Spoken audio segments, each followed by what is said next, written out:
Chapter 10 Ghost Posse. Monte Cristo, a slender, athletically built black man of strong convictions and few words, peered out the rear double-door window of a service van. The van was parked curbside in a quiet middle-class neighborhood in suburban Cleveland, Ohio. Zorro, a bearded bowling ball of a man, crouched next to Monte Cristo. His raspy whisper broke the silence. "What kind of dog you say?" Saint Bernard. Don Quixote, a fair-complected black man, sat in the driver's seat. His latex-gloved fingers played anxiously over the plastic-wrapped steering wheel as they waited. None of the men in the van knew the other men's true identity. It was a strategy straight out of Hollywood, but it was a good idea, so they'd used it. Zorro nodded in the direction of a man being pulled along the sidewalk by a massive, shaggy dog. "That him?" Monte Cristo reached for the van's sliding side door. "That's him." Don Quixote remotely adjusted the passenger side view mirror to get a better look. When the man was close enough, the side door suddenly slid open. Monte Cristo and Zorro stepped out and stood directly in the path of Officer Lockman. When he'd heard his name, off-duty police officer Jim Lockman stopped so suddenly he choked the dog. Lockman didn't know what these guys wanted, but he quickly regained his composure and assumed an authoritarian tone.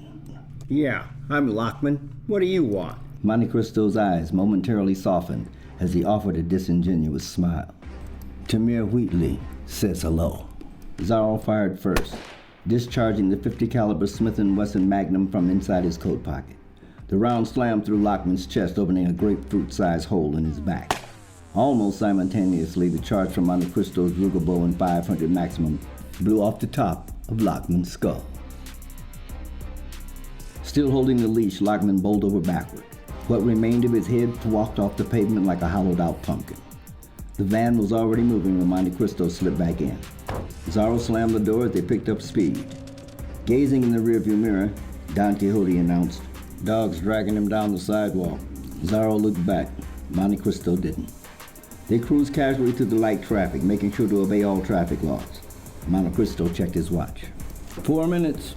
He and Zorro began stripping off their outer clothes and stuffing them in plastic lawn bags. A moment later, Don Quixote called out, "Homeless," as a tent city appeared on the sidewalk beneath a freeway overpass.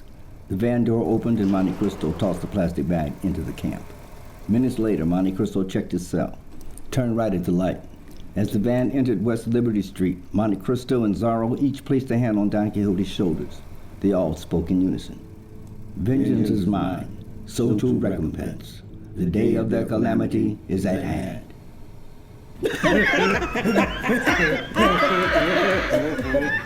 Quixote laughed so hard the van wiggled a bit. "Did some reservoir fiction dog shit like a motherfucker." Monte Cristo made a stern face.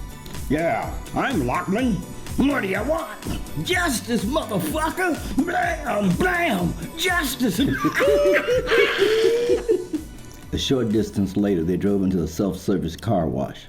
Don Quixote pulled into an empty wash station and ripped the plastic off the steering wheel. They abandoned the van and made their way to a nondescript sedan parked in the corner of the lot. Don Quixote and Zorro slid in the front while Monte Cristo climbed in back. Don Quixote fished out a key from under the floor mat, and 30 seconds after arriving at the car wash, the Avengers drove away. Nobody spoke as they turned off Western Avenue onto Dalton, just a block from Union Terminal. Don Quixote could barely bring the sedan to a full stop before Monte Cristo and Zorro were on the sidewalk. Don Quixote removed the latex gloves and dropped them in a public trash can. The men staggered their distance from one another as they made their way to the train station. Once inside the terminal, they split up. Within minutes, each arrived at a different platform and boarded a different train, bound for a different destination.